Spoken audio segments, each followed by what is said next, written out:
What's good? You're tuning in with Hippie at 386. We got Lil Nyne.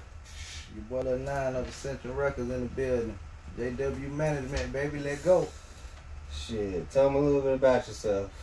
Man, shit, as y'all well know, I've been doing this shit over 20 years. You know, I started out in a group called CP Soldiers in the 2nd grade.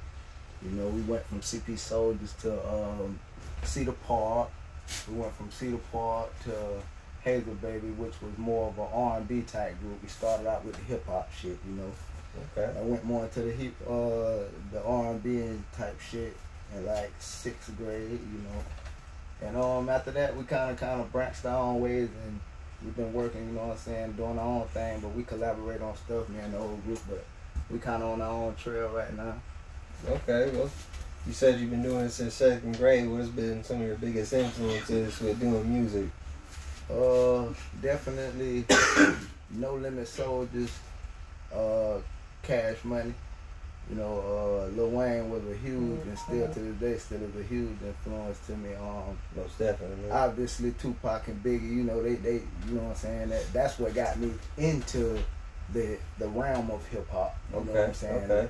Listening to Biggie and Tupac. So, you know what I'm saying? That's obvious. That's always gonna go. But as far as me being a creator and a author / musician, artist, whatever you want to call it, it would have been No Limit Soldiers and Cash Money Records for me. Okay. Lil Bow Wow, he was another one, you know, because he was a younger guy.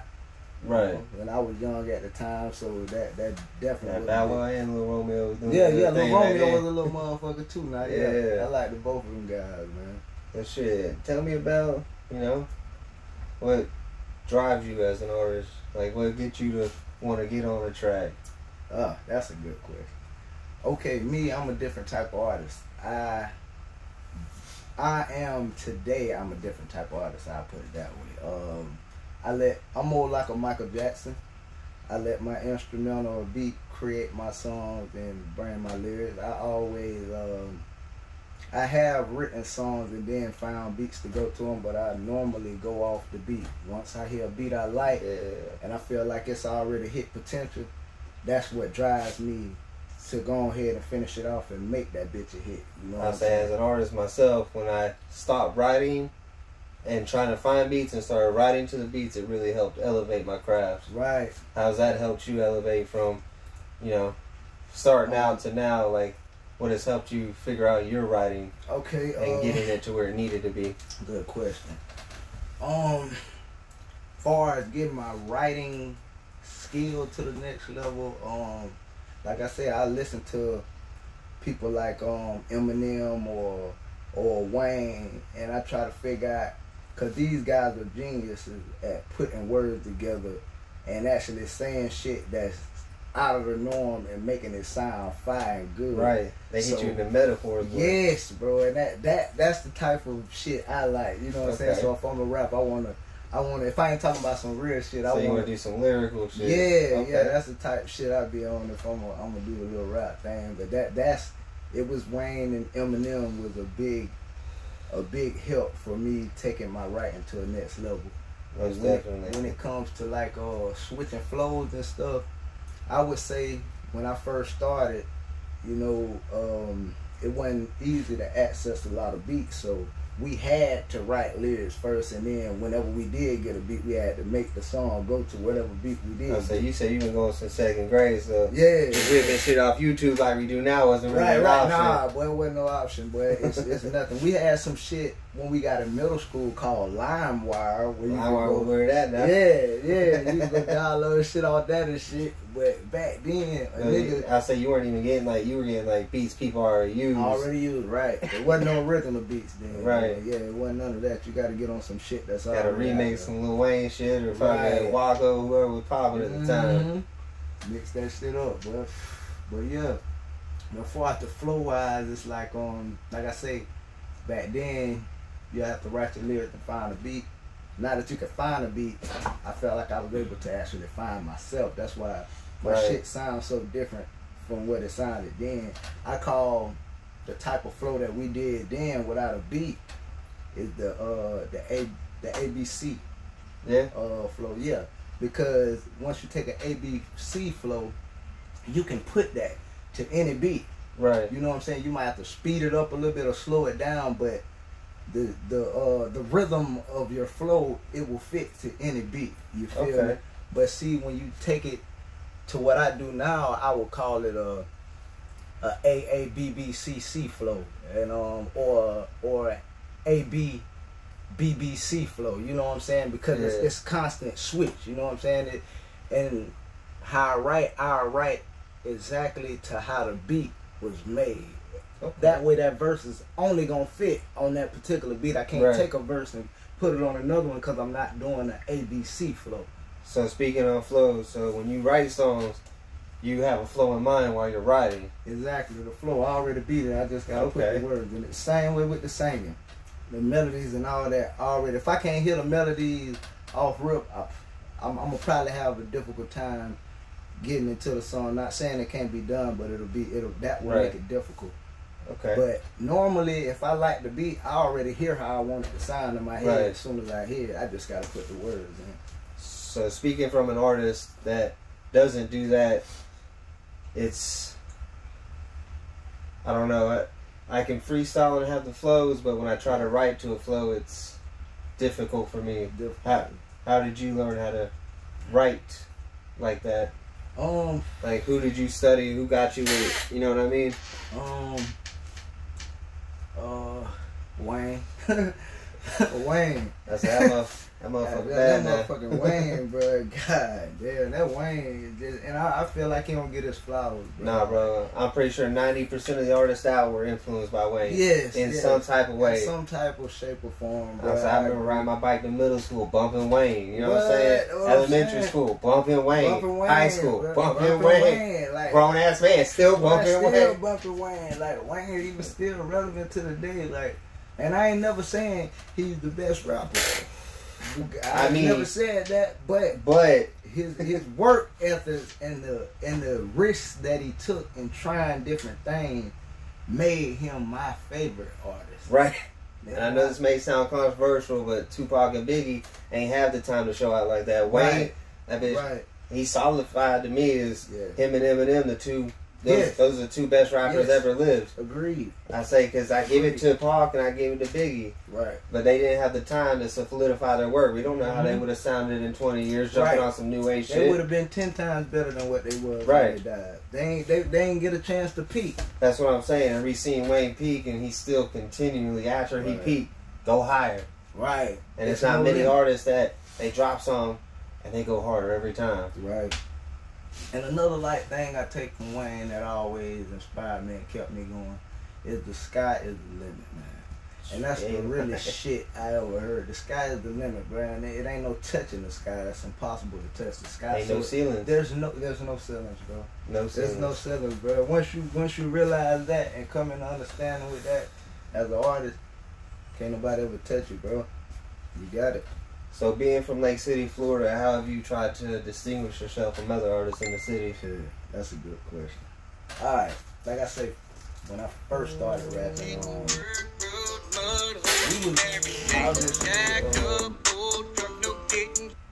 on some more street hood type stuff, you know what I'm saying? Because that's it's hot now, but typically that's how every rapper come out. You come out talking about the streets and shit. So that's what you gotta come out talking that shit. You gotta come out talking that shit. You know what I'm saying? But when I found out, when my team realized I could sing and they wanted me to get my feet wet in that, I started thinking of more versatility type shit. Like, damn, I was alright rapping, but damn, I could sing like a motherfucker.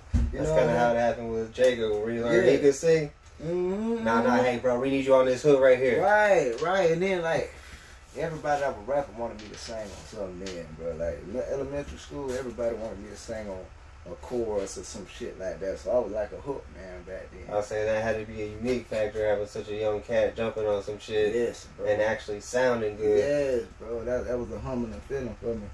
And, once again, Wayne.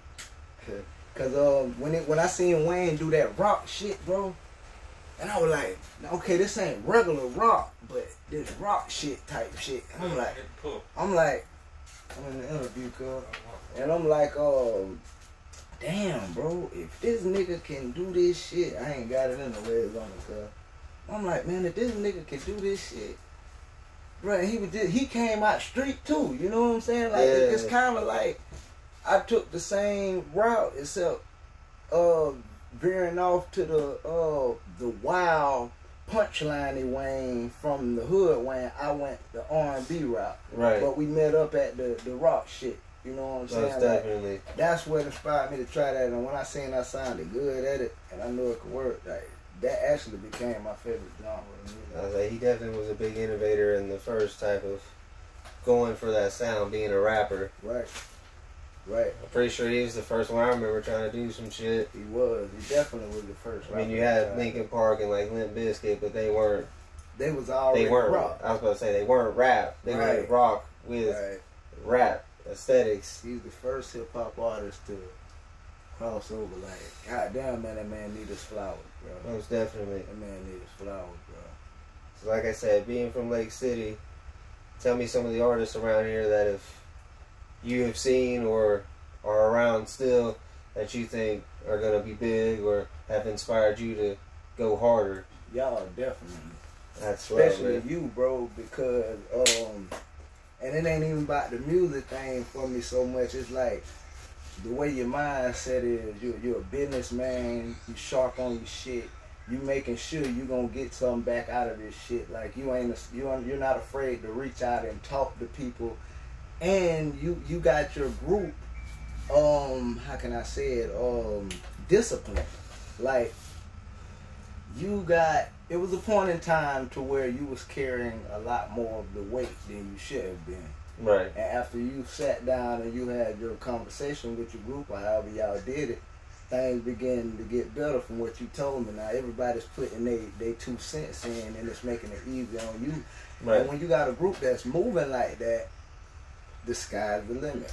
I go back to Wayne, bro. Like, but I always had, like, I've never had a problem with getting a lot of good artists on my team, but I couldn't get them in the mindset of learn the business, learn the business, learn the business, learn the business. I shouldn't have to learn all the business, right? You know what I'm saying? And I always had that problem.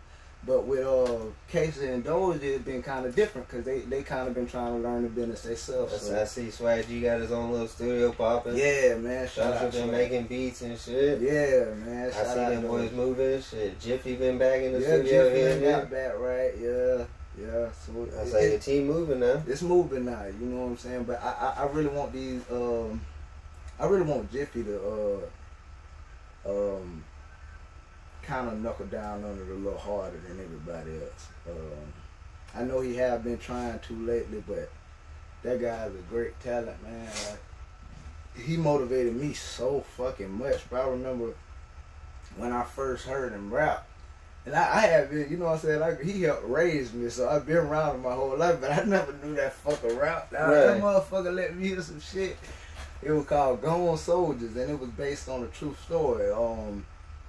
When he was, I believe when he was 13 through 16, it was one of the two. He was still staying with his mom out there in Cedar Park, and I guess he was in a bad place, and his mom, my auntie, felt like she couldn't do nothing with him, and she sent him back to Miami. That's where they from, Miami. So she sent him back down there to stay with his aunt or whatever. And while he was down there, I guess he got into the rap thing or whatever, and they used to do like battle raps down there and shit. Okay. And they get paid for the shit, you know what I'm saying? People put shit in the pot and then they vote and see who win or whatever and win a pot. And it was this guy that taught him how to rap named DT. I can't remember what he said his name was, but those are his initials. That's what everybody called him, DT. And he was at a battle rap with him, and they say DT was eating dude alive, you know what I'm saying? And I guess dude got mad and he couldn't take what the fuck he was saying, and he shot him. And Jiffy seen him get shot right in front of him, and he holding him in his hand, talking to him, you know what I'm saying? Somebody called the ambulance, he trying to hold him, talk to him and keep him alive or whatever, and dude died in his arms and shit, you know what I'm saying? And he said that's what got him to start taking rap a little more seriously. Right. And he wrote Gone Soldiers, and that's what that song was about. If you ever go get a chance to check it out, it's on this album called Unplugged. That's on that pill. Okay. Y'all go check that out. Shit, tell me about some of the other artists on your label. Tell me something a little bit about Swag G and Doja. Oh man. Okay, we'll start with Swag. Swag is a fucking how can I put this? He a big surprise and all. You never know what you gonna get from Swag. Like I swear, I didn't know he had the ability to sing type shit. Like he got his own type of style to where he do his little singing type shit, right, bro. And it's dope as shit, bro. And whenever bruh see, like if I do something different, bruh don't get discouraged. Like, damn, that's fine, he can do that, but no, I can do it too. Right. And he'll prove himself and he'll do it, bro. And sometimes he'll doubt himself, be like, yeah, bro, I did such and such, bro. I don't know if it's all that, but when I hear it, man, it's that. Like, that was that, bro. Like, and right, the city sleep on him. But I don't really think necessarily the city sleep on him. I think the city's fearing. That's honestly what I believe. I say he definitely a fucking man, multi-talented threat. Can I hold a stage with this guy? Like that Contagious song, bro. I be more lit on his shit than I am on mine. You know? I feel that shit. Oh my god! I like that. I say that Contagious hit the other night, man. I couldn't help but turn up. I'm telling you, bro, that shit was so fucking lit, brother. I like that. Everybody was lit though, bro. I'm talking the whole team. Y'all were lit. We were lit. Shit, speaking of the other night, lit, you know? tell them about the other night, the show you had. Man, listen, man. I got to sign some autographs. That was my second time signing autographs. I signed I think it was 3 hats or some shit. But yeah, man, it was so lit, man. We was opening for Hard Target at High Dive, and we got up there and we stole the show, man. Lake City stole the show, man. I ain't gonna care. Like we got up there, we got a good feedback. I'm talking about even the guys from the label Hard Target. I'm watching them back there in the back. Like at the time, some of the crowd weren't really engaging too much at first, but I'm watching them. They was engaging the whole time, like, and that's what mattered at the end of the day. The important people seeing what needed to be seen. Most definitely, because I ain't gonna lie, that I looked out there. They was like, yeah, screaming shit. I was like, man, that's a humbling experience to have artists that are doing things and making moves acknowledge your skill. Right. And that's one thing I really loved about the other night is they were actually in there. They watched the show. Right. Struggle, fucks with your music, but he came to Gainesville.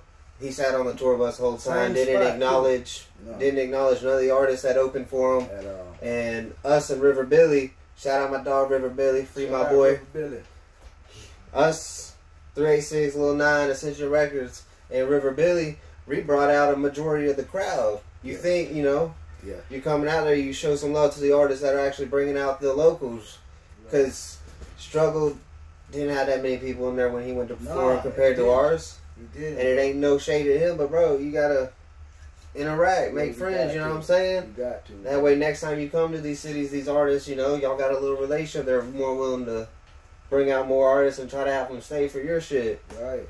Just like with Hard Target them, they show nothing but love. Right. I was like, I'm gonna make sure all my people say next time, man, y'all can't leave. Y'all gotta go check my boys out. You know what I'm saying? Exactly, man. I appreciate y'all for that too, man. Like I felt nothing but love from you guys. You know what I'm saying? And yeah, I appreciate y'all even getting on stage, giving a shout out to the people that was opening for y'all. Like I felt that was really cool. I've never seen an artist get up there and shout out the opening. That's what I'm saying. The first time. And it's crazy that. Because, like Struggle, he came from the same situation, because I've watched him and Jelly Roll grow from local fucking artists out in Tennessee and shit to now they're out here selling out fucking arenas and shit. Arenas, man. Like, I don't want to say he forgot where he came from, but just, if you're doing shows and you know what I'm saying, the local artists bring out these people and you know what I'm saying, they obviously jumped on the show to show love to you and shit. Show some love back. At least just jump, hey, how y'all doing? You know what I'm saying? Right. That's the Sticks, man. First time we met them, hey, what's up? You know what I'm saying? Them have been the most fucking coolest cats I've met in the industry so far. Yeah, real shit, bro. I fuck with them guys. Like, we can go out there and go pull up on them motherfuckers. You know what I'm saying? Yeah. Pull up at the Sticks, man, and go fuck them. Them boys. I say even Yellow Wolf showed us a crazy amount of love. Crazy amount of love. I say he showed up, fucking we hung out backstage and shit, pulled us up on stage and whatnot in Jacksonville. Shit dope. And it's dope when artists like that, you know what I'm saying, like reach out to the younger artists and try to bring them up.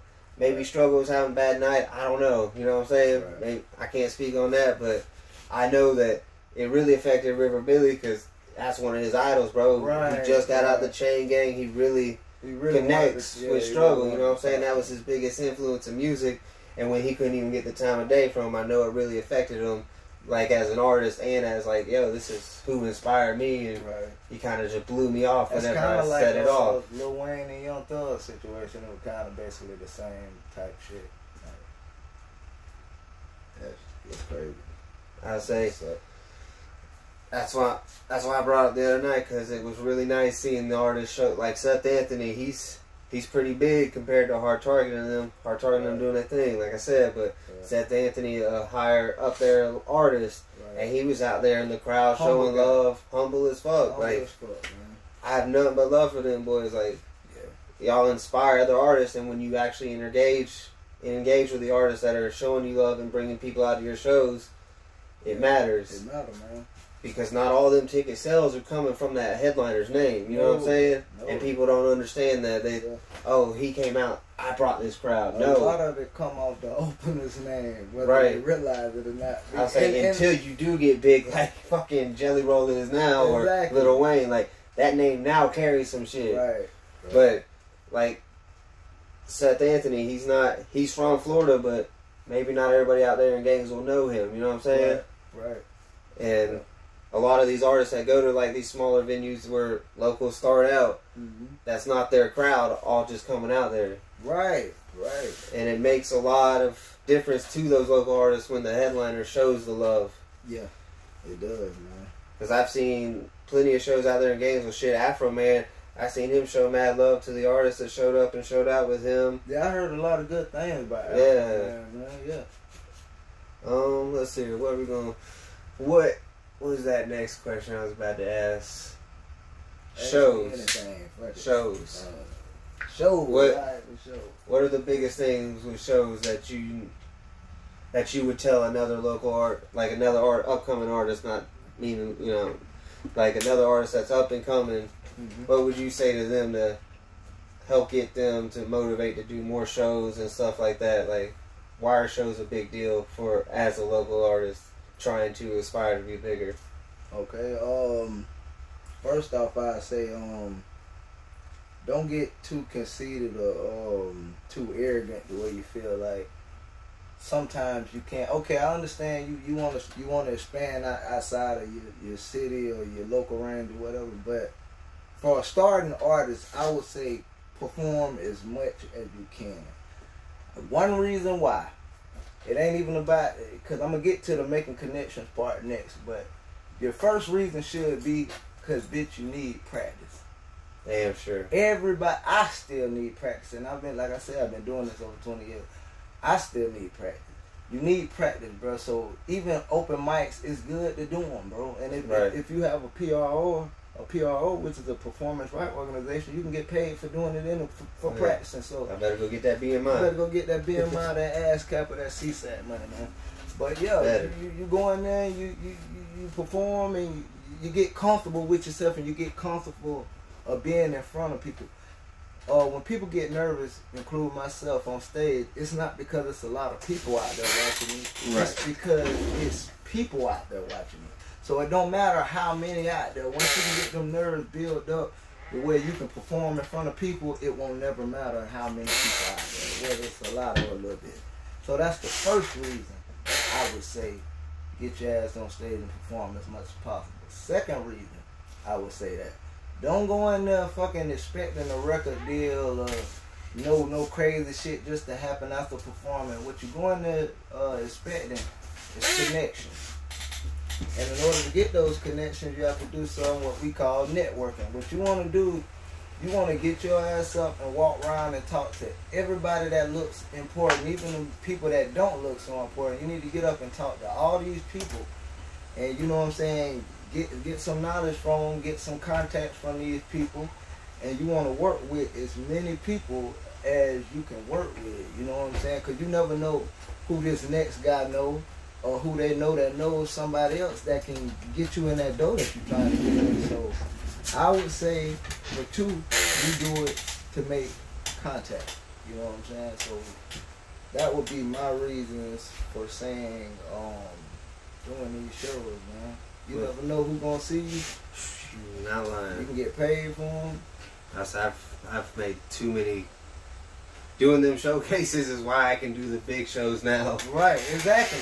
And then once you get established enough, you ain't gotta do shit like that no more unless you want to. You know Shout out Corey with Tri-County. Tri-County. Shout out Chuck. Those two have been monumental for helping local artists around Lake City and Gainesville. Definitely. I know without those two, I really wouldn't have done those shows when I first started. Right, you're not lying, me either. I say Chuck put me on when re-signed as fucking crazy. Yep. Because now that I'm an established artist, I look back on the shit that we first started doing, like, man, he was crazy putting us up on that stage, but he still did that. Still did. And so did Corey. I give y'all much love for that. Y'all help these artists out. And if y'all need shows, you artists out there looking for shows, Corey Thompson on Facebook and Charles Brush. Right. Those are the two biggest names I know that be throwing shows around these areas. And there won't be nothing to get you guys on one-on-one, man, you know. Oh, and Danny B with Cypher House. They be throwing a lot of shows now, too. A lot of showcases. Right. Actually, I think they go by Muck City Entertainment or something now. That is their new name. But yeah, y'all, those three people, y'all hit them up. Y'all trying to get out there and start spreading your wings and, you know, doing these shows. Because like he said, you always need practice. And the contacts you're going to make can... I've got so many features from artists I've met doing shows. Like, exactly. And it's...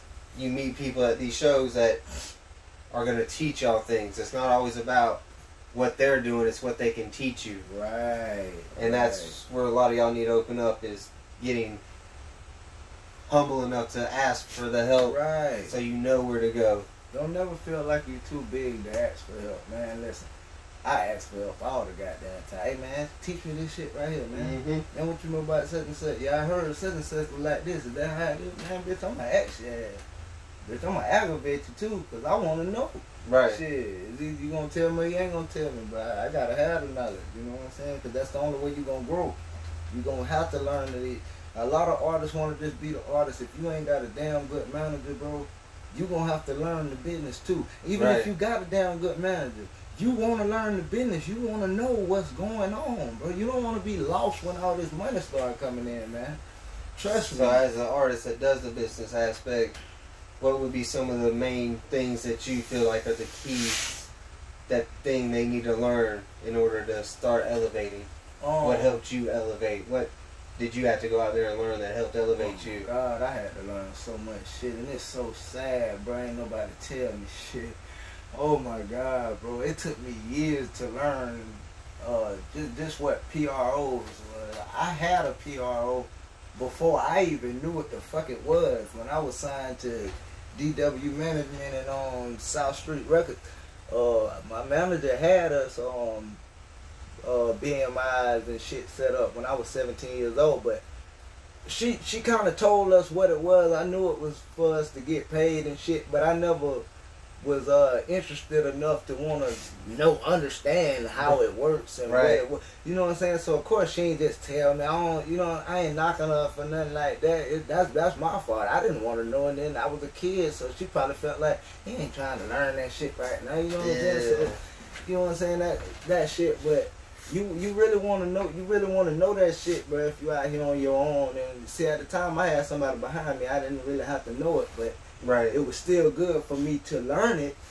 You know what I'm saying? So, like before, like a month ago, I was Olo. You know what I'm saying? Now I'm with JW Management, but I know my shit. You know what I'm saying? So, and by you knowing your shit, that take weight off your manager too. So it's good to just learn that business, bro.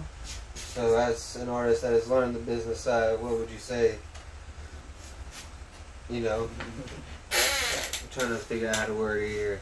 Yeah, because he don't want me to give y'all all the money, but I'm going to give y'all a little bit of the money, man. What would you say has helped you the most, like, on the business side as an artist? I would say probably it's multiple. BMI is one, and that's number one. I'm gonna tell you why, because from BMI you get paid for writer share, If you made the beat, you get paid from the composer share. If your shit get played on radio or in movies and shit, BMI pays you for that. Every time you perform any song that you have registered on there, as long as you register your shows and that venue has license to let artists come perform there, you should have no problem getting paid for every performance you do. BMI is good for all that. Then you have your own distributors that you go through or whatever. We use DistroKid, you know what I'm saying? That's good too, because every time your music gets streamed or downloaded, you get paid for it, you know what I'm saying? It might be, like a lot of this shit is chump change, but you got to think about it, bro. You got to be an entrepreneur if you're an artist too, so you can't just be relying on, that's just your change you let stack up in the vault. Right. You ain't even got no business looking at how much in there, because you're not finna fuck with that. Right. You just let that shit build up. Don't even worry about what's in there. Forget it's even adding up. Just continue to do your business. To one day when the time comes when you have to touch it, you're going to have something in that bitch. You know what I'm saying? So just don't rush getting a lot of money just because it's $20 here, $20 there. Don't worry about that. You know, right. Just let that shit keep working and let that shit add up. And what you want to do with that money, bro, you're going to take that money and you're going to put it back into your music. You know what I'm saying? That's what that money needs to be used for anyways, to take and put. That ain't no pocketing money. That shit there, you need to be putting back into your music to make it real bad, bro. You feel me? So that's very important. Definitely. That's very, very, very important. All right, now that we've kind of spit on some shit to help out other artists, let's get back to you. Mm-hmm. So what have you been working on lately? Well, I got this EP I'm doing. It's called what the fuck is that name? Young and Ready. Yeah, that what it was. Okay. Yeah, it's a R&B EP. It's some tracks that I had in the vault that I haven't released. It's probably like 2 of them that I did release like on Dat Pip or something, but now I'm finna put it on all platforms for everybody to get. I've been going back leasing these beats so I can do it the right way or whatever. Yeah, but I'm doing that. I just me and Jiffy got a EP we working on too right now. Okay. We ain't came up with a name for it yet, but we got like 3 songs on that bitch. I got 2. I got a single I just did. It's called Had It Like This. It's a BPM type song. So I'm working on that bitch now too, and that bitch hot, bro. That bitch hot, bro. I mean, I got to remind me, I'll let you hear it before you leave. But yeah, that bitch hot, bro. I think that bitch gonna do numbers. I can see that bitch being in movies. I can see a bitch in them rave parties and shit with the glow stick lights and shit. Bro, listen, that song gonna be so fucking big. Y'all mark my fucking words, bro. I'm telling you. I see. Watch me. I'm telling you. You got any music videos coming up? Any shows? Actually, I got a show at I want to say some type of festival in Fort Lauderdale. Okay. 17th through the 19th. I'm gonna be in Fort Lauderdale. My manager got me and D Jones some shit lined up down there. Shout out D Jones too. We gonna be down there in Fort Lauderdale. That's the show we got coming up. And for videos, I haven't really been necessarily focused on them bitches too much, because as you can see, I got my hands in everything. As far as what's going on with me as an artist, I do a lot of shit. I mix and engineer my own music. I kind of don't be having the time to, well, I don't have the space in my mind to be such a visionarious, if that makes sense. Like, I don't be having the visuals for the songs and shit. And like, when I shot my first video with Tommy Trenton Jr., he actually got the song and he directed the video. So when I started shooting videos, I always felt like it was the cameraman's job to create the visual, because you always send them the song before y'all shoot anyway. I always thought that was for them to create the visual for it. Like, of course you gotta have the bass. Okay, we knew when we shot Sunset on the Beach, we knew we wanted to shoot on the beach, and we knew we wanted to shoot at the Casa Monica Motel, but we didn't know how we wanted to do it. But the camera guy knew how. So that made it easier to shoot videos. Then like today's time, normally people you shoot with, what you want to do. I don't know. Shit, I don't know. All I know is to say my words and sing the song while the song going on, and then that makes your video an average video. You know what I'm saying? And I don't want it to do an average video. I want my shit to be that. So that kind of been what. Then I don't want to pay all that money for an average video. That's what I'm getting at. I ain't got. That's one reason I don't go to studios. I record myself. I don't have the money to pay a bitch to record me how I record music. I would never have no money. I can't pay a bitch to shoot my videos how I want. I wouldn't have no money. You know what I'm saying? Like, but you gotta learn some of that shit your damn self. I can't be paying for a goddamn album cover every time I want to drop a single or an album, and we dropping singles every month or every week and shit. You know how much fucking money that is? I say, had to learn how to make them bitches. What? You better learn how to make them bitches. I'm telling you, if the music good, the cover don't matter, bro. Most definitely. If you putting out good quality music, the cover do not fucking matter. Look at that shit Drake and Kanye been putting out. Them ain't no fucking covers. But they go number one in a week. It's not about your cover, bro. If you put out quality music, when you're rich, you're not crazy. You're eccentric. Exactly. They see Drake and Kanye doing some shit like that. They're like, oh yeah, that's trendsetting. Bro, that's trendsetting. They just made it cheaper for you. Bitch, do what they doing. As long as you putting out quality music, bitch, it's okay now. The world will accept it because the greatest rappers are doing it. Right. They just made it easy for y'all, man. Y'all better take that shit and run with it. So speaking about dropping stuff, what would you say is important for dropping music? Like, should you sit on some shit or should you constantly be putting stuff in people's faces? I say both. Okay. Because I did both. You got to know what to give them and what not to give them. Right. I still got some shit I've been sitting on for almost 10 years that I still haven't felt like I need to put this out because some shit deserve a big ass marketing campaign. Some shit don't. You know what I'm saying? You could do it with any song, but some songs deserve that attention. You know what I'm saying? Definitely. And sometimes just because you have the money to do it, you don't always know the right spot to put the money, and that's where I'm at a standstill there. I don't want to just gamble putting a bunch of money in a place and I'm not positive that it's gonna do what they telling me it's gonna do. You know what I'm saying? Like the niggas in the industry, these big labels and shit, they know these people personally that's doing this shit and running these marketing campaigns for you. Other people do them too, but I don't know them personally. Bitches get scammed every day. You know what I'm saying? Yeah. So I'm stuck sitting on these damn songs that I can't do nothing with until I get something like a distribution deal or some shit. Cause I don't want no record deal. I done had record deal offers many of them. $2.5 million worth of them. $2.5 million worth of record deals.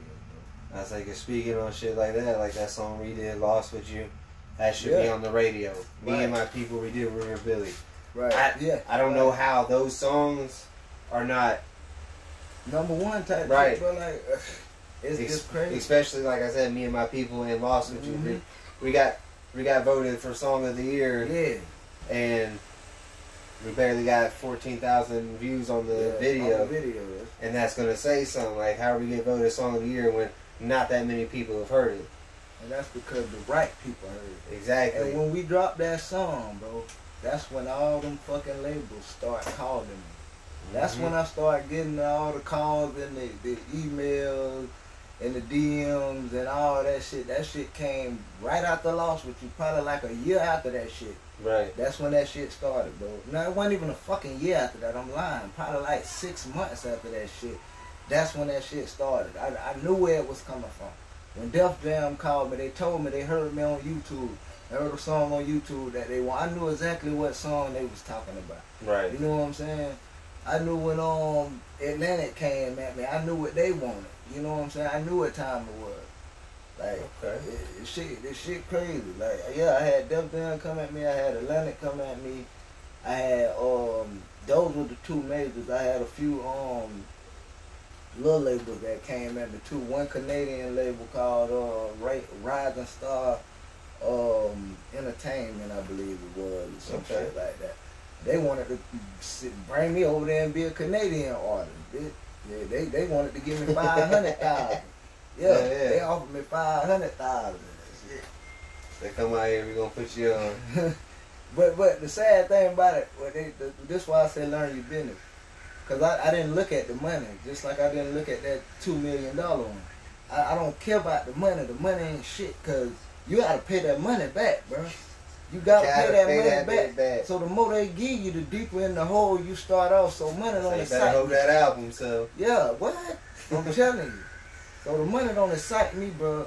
The contract gotta make sense, and the contracts that they let me review before I got them, they just didn't make sense, and that made me didn't want to. I know one of the main things I look for as an artist is who are you gonna put me in front of? What shows are you gonna put me on? I don't need no money. Yeah, right. I need you to put me on them shows. Right. Where I ain't gotta pay to get on, none of that bullshit. Right. I don't gotta sell tickets. Yo, this is your spot. This is, you know what I'm saying? That's all I need. I don't need all this other shit. I got plenty of music, like because you taught me to stack shit back. Now I got like 30, 40 fucking singles just sitting here. Why I drop 2-3 times a fucking month. Me and him got an album in the goddamn closet we ain't even dropped yet. Hell yeah, fucking a rap song. That shit. I say we dropped out what, half of it? Yeah, we got like 12 on done. Yeah. I was saying with that, dropping singles, I feel like is where it's at, which is why we've only dropped like 6 songs and we dropped them as singles because nobody knows us. They ain't buying the whole album and listen to the whole thing. Right. Now I am about to drop an album, even though I'm talking shit, but we've established ourselves a little further in the country rap scene, so that's why I feel like we can drop a little country album and people are gonna go view it. Right. Now our other albums probably ain't gonna get much attention because we made a lane in country rap. Why we're country people that make music, but we're not country rappers. That's not just the lane we're in. Right. We do trap, we do R&B, we do rock, all that shit. So I feel like dropping singles is kind of the best way to go. And how would you say you feel about that? I would say you're 100% correct. I was actually just having a conversation with somebody about this, honestly, and it goes back to what I said earlier. Like, being an artist costs a lot of fucking money, bro. So like, you have to go buy these beats, bro, or you have to go lease these beats, right? Typically leasing a beat is around $50. So if you're gonna do an album, okay, let's say, an album is typically 14 songs or more. Okay, so you're gonna do 50 times 14. You do the math. 50 times 10 is what? 500? Exactly. So you do the math, 50 times 14, right? That's how much you're going to spend on an album if you're doing 14 songs on just buying the beat. Okay, now, if you're not an engineer like myself and have your own studio, now you got to think, okay, it's typically around roughly 45, we're going to just say $50 an hour to record a song. And today's time to where the way artists do music now, they don't even write no more. They freestyling. Right. So that makes it take 10 times longer right there. I know a lot of artists just want to come in the studio, hang out, and then write that shit. Like, and that's fine when you paying for that time. But you running that bag up. Yeah, you spending more money. When you come to the studio, it ain't supposed to be to come and hang out and have a good time. Business. It's business, bro. Right. It's business. When you don't pay time, you got to think about it, bro. That's your money, bro. It's so many different places money can be going, and you wasting it in one spot, bro. So that's $50 an hour. Okay, when I was doing music, when I was 17, when I was with Supreme Cartel and South Street Entertainment, me, K9, Me the Man, and Slim, we was going to Skylabs to record, and Skylabs charged $60 an hour. It was one time we went over there. It was me, K9, and Slim, and our manager had done paid for us an hour of studio time. But we had wrote and rehearsed so much, even on the way going to Gainesville from Lake City. She made us rehearse the songs the whole time, 4 songs. I kid you not, when we got in there, we knocked out 4 songs as a group of 3. We knocked out 4 songs in 1 hour and That's still impressive. had enough time to get 1 song mixed and mastered. That's impressive. I ain't gonna lie. That's very impressive. As a group, bro. it's hard. It's hard as a group. Now, I can see one person doing it, but I was like, even when we hit it right on the head each Right. time, it's hard to just it's hard to to do get it. shit just smoothly sliding. Definitely. But it can be done. And see, if you can move like that, it don't matter if you're paying for studio time. Then you can afford that. If you're knocking out folks, you can pay for the mixes and shit later. Right. The hard part is getting on that microphone, not fucking up, going through that shit, wasn't taking shit. You know what I'm saying? But if you knocking that shit out like that, okay, now it ain't so bad, but bro, you spending so much money with this shit, bro. You gotta think, bro. This shit is expensive being a rapper, bro. Right. That's why I try to give each single its shine, because, like I said, I dropped that whole album. That one song that's probably really fucking good, they might not even fucking hear it. Right. Cause it's Right. gonna get jumped in the rest of the song. I'll say, because I know I get a lot of feedback of, oh, what is it? Oh, I don't rush this or shit like that because I drop as many singles as I do. They talk about, oh, quality's better than quantity. Listen, all my shit quality. Right. You must not be listening if you feel that way. Right. Because you can drop a lot of shit as long as you have the mindset of, hey, this is an album, but I'm going to drop it single by single. You know what I'm saying? Build that album and build up your projects. That way you just have shit to drop. Right. Instead of dropping them albums when you're first getting started. Right. Because there's been a few artists out the city that drop albums, and Yeah. I didn't even know they dropped albums. Right. I didn't know nothing about none of this. I know maybe 2 songs, you know what I'm saying? Right. And it ain't no offense against them. It's just, Nah, that's just how it it works. ain't going to get marketed properly or none of that shit unless you're really out there putting flyers up, hitting up, hey, this is my CD, check it out. Like, you really got to push it. And if you're not trying to do that, don't drop an album. That's why, back to what we were saying, why we say single is better. It's cheaper, and you can put more money behind one song and blow it up that bigger, bro. It only take one song to do it, bro. Look at Lil Nyne X, for example. That one fucking song. Off SoundCloud. One song. Why work yourself to death when once you sign a deal, they gonna work your ass. They finna slave your ass anyway, Most bro. definitely. So why slave your ass before you have to be slaved, bro? One song can get all the work done you need, bro. If you just focus on one song, that's why one song dropping a single. Cause what it is, bro, it's called what I want to call it. It's called fishing. Okay. All the big fish don't like every bait, right? So that means the big fish ain't gonna like every song. So you gotta keep changing the bait to figure out what the fuck the big fish want. So that's why we drop like we do. Yeah. Shit, you might not like that one, but you gonna like this one. Like this if you don't like that one, we got another one. Yeah, you gonna like that one. And when we drop videos, sometimes I'll give it like a week or 2 for that video to shine, but shit, I'm gonna still be on it, boo boo. Exactly, because that video's still gonna be there. It's still gonna be there. And another reason, because when you check your analytics status, whatever that shit called, what it's called, the analytics. Yeah, your analytics or whatever. Like on your Spotify for artists or on your YouTube Red shit. You know what I'm saying? It's gonna tell you how good that song is performing, and if a song is performing a lot better than the average song, then that's when you know, exactly. That's when you know, okay, this is the one they like. We gotta put some money behind this song right here. Right. That's the key. Like me and my people, that the right person shared it. I don't know who it was. All I know is somebody's like, hey, I saw this fucking post.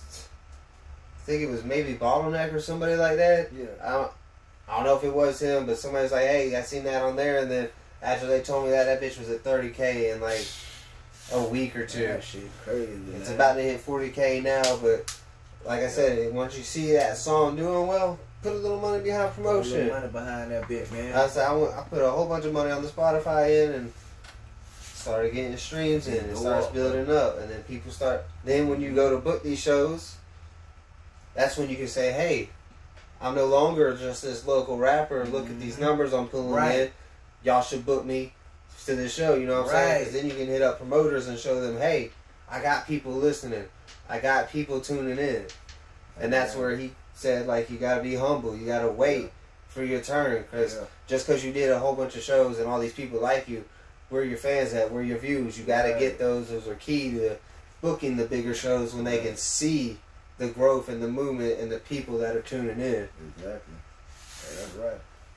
That's right, man. I'll say this is more so turned into a podcast than an interview, but shit, fuck it, we gonna run it. We just giving y'all that knowledge, man. Like, most definitely, I want everybody to be successful at whatever they're doing. It ain't even got to necessarily be music.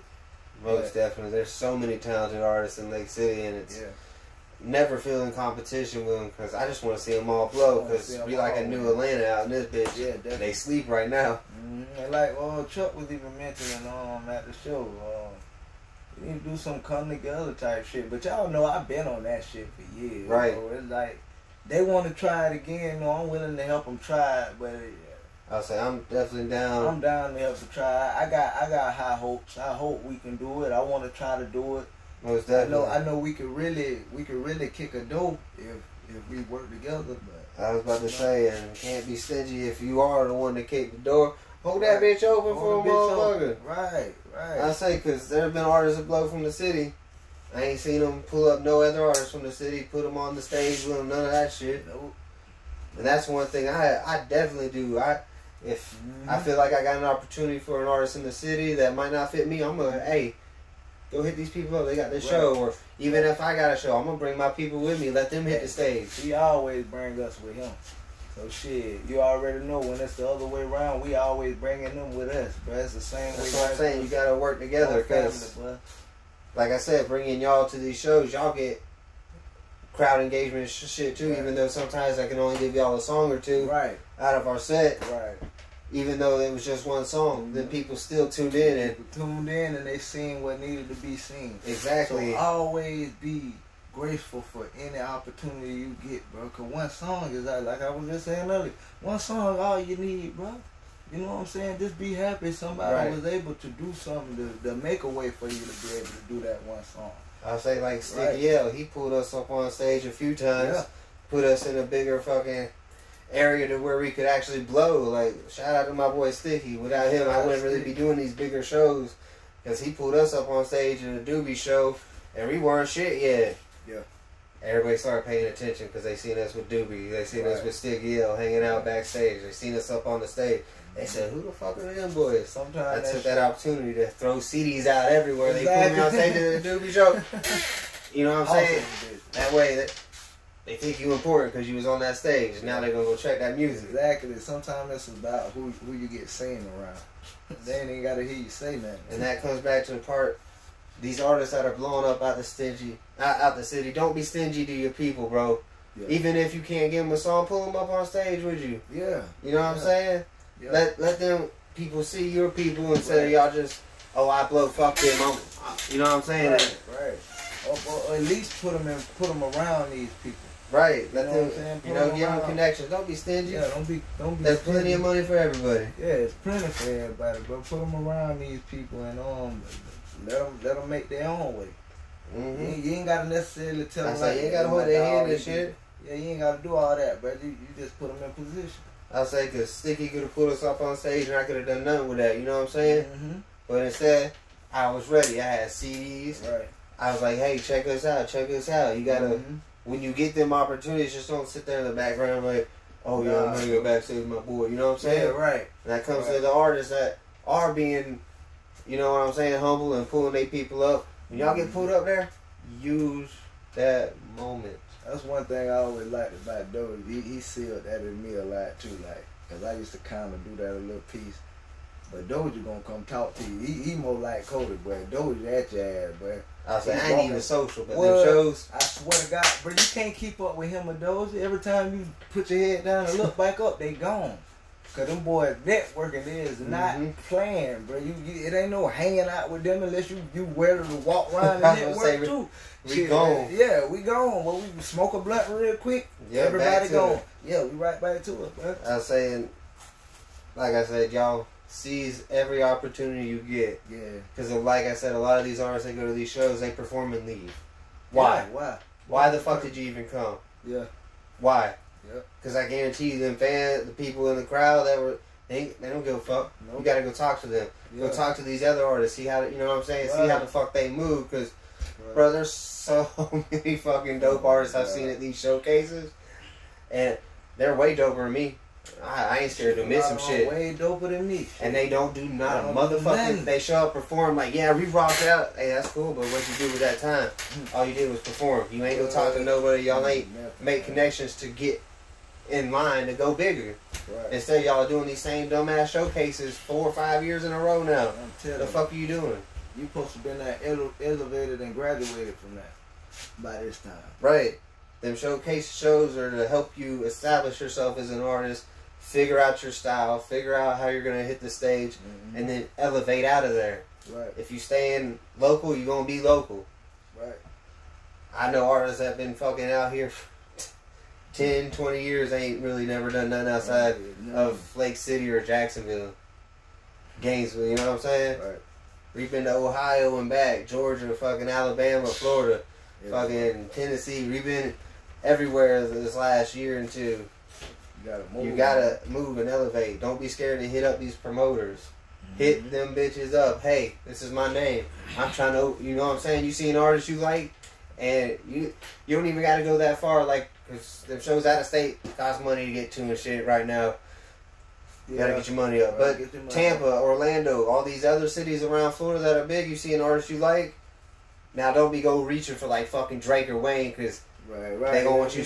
They gonna want you to come with some money. You gotta come with some money. But you know what I'm saying? Like artists that are kind of trending, that are not fucking super famous, and you see them coming to the city, hit them promoters up. If you don't know the promoter, hit up the bar or the venue that's on it. Hey, who do I gotta talk to get on the show?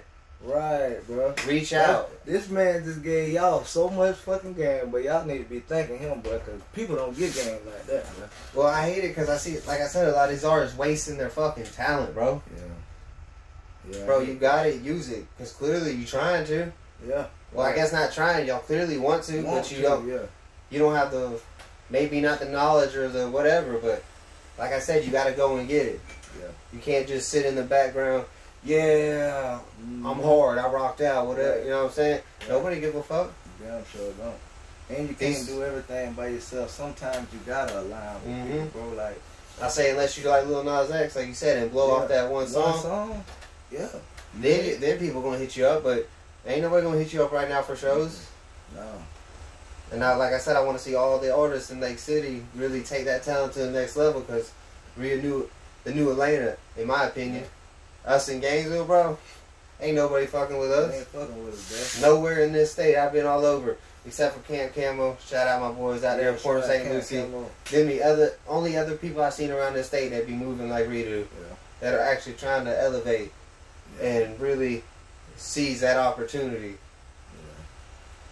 Oh shit. Good, man. Hey, man, but man, we had a good time with y'all. You know, we definitely got more coming for y'all. We still working on this film. You know what I'm saying? The way they float, the horror film. Oh yeah, we about to start shooting that bitch. I'm about to have a camera shit around the 1st, and hopefully by January we can start shooting once I learn how to use that bitch. I know I'm down. Got a whole fucking full-length movie. Yeah. Ain't gonna be 20-30 minutes. Nah, this is gonna be an hour and a half at least. Yeah, we're gonna get out of Fort. It's gonna be a horror movie based out of Fort White. Also, there's gonna be a prequel, which is gonna be a book coming soon. Shit, y'all working on a movie too. Yeah, he in my movie, but you know what I'm saying, they working on. We working on it. He and ours too. That apple of my eye. You know, we working on that second episode. We should be shooting sometime early next year. And we got this other smoking movie. It's a comedy. You know what I'm saying? That's coming soon too. I don't want to speak too much on it. I still gotta get more information from Doja, but Doja is the author. He wrote it. Shout out to the boy Shout out Doja. to the boy Doja. You know what I'm saying? He mean with it. I was saying that's another thing. Try to do different things. You know what I'm saying? You sitting here, might as well fucking. I wrote a movie. He wrote a movie. Right. Doja wrote a movie. You know what I'm saying? Well, try something. You know what I'm saying? I didn't know I could write a fucking movie. Right. I wrote that bitch in like fucking 10 days, and that bitch is good. Damn show. I say I had a few people read it because, you know, I'm the artist. I'm biased. Right. They were like, oh shit, that's hard as fuck. And it's like, man, that took me 10 days, bro. You know, You did. if you try different things, you never know. Something else might be for you. Right. That's why I'm going to try to write a book. Fuck it. Mm-hmm. The movie was, I mean, you're already a writer. Why not, you know, reach out? Because most rappers, it's poetry. Unless you ain't really rapping. It's exactly what So it is. you are a writer. Try to put your writing skills to other shit. You know what I'm saying? Right. While you're waiting on your music to blow. You know what I'm saying? Mm-hmm. Why not? Why not? It's actually a little easier to write a movie. It just take more time. How you gonna lie? If you ain't got to worry about rhyming this and Yeah, that, you ain't got this to and that. rhyme or none of that shit, Ain't man. no flows. You just. What? That's Anybody what got I a say, wild just can't- imagination? Yeah. It ain't that hard. You just gotta make it good. That's the challenge, making it good. Anybody can create something. Just make it good. Man, I appreciate y'all tuning in. This has been 386. I don't know. We're going to come up with a fucking name. 386 Podcast, whatever you want to call it. With our first guest, Lil Nyne. Y'all can check him out on every platform. All you got to do is LIL spacebar NYNE on all platforms. Got videos out. And if you see the Lil Nyne and Hippie at 386, those are our joints. Y'all check them out. Yes, sir. You already know. Big shout out to the home team of Central Records. Yes, sir. F4EPG and 386 Music. Yes, I want to sir. get Shipwreck Studios a shout out. Most definitely. Buck 12 Country Trail, give them a shout out. You know what I'm Yes, saying? sir. Good boy. You know what I'm saying? Playboy 9, AB Bando Child. Gateway to Florida, band. You know what I'm saying? Bando Child. Like I said, there's too many fucking raw Go rappers in ham, that city. nigga. My big brother Yeah. Go ham. You know what I'm saying? A big shot to him. JG Reality, you know what I'm saying? Yo, we in this bitch, man. If I forgot anybody, man, I'm sorry. But I fought with all y'all, man. Most definitely. And like I said, there will be more episodes coming soon. Our next guest is either going to be Swag G or Shalu with 386 Music. Yeah. January, we're going to be going up to Georgia, so hopefully I get some of them boys up on here. But y'all keep tuning in. Like I said, we're going to come up with a name for this probably by the time I upload this motherfucker. But if y'all want to know why I was running out there, got to check on my son. Rap dad shit, you know what I'm saying? Had to make sure his phone was good. He chilling, got the AC going, so don't y'all be talking that shit in them comments.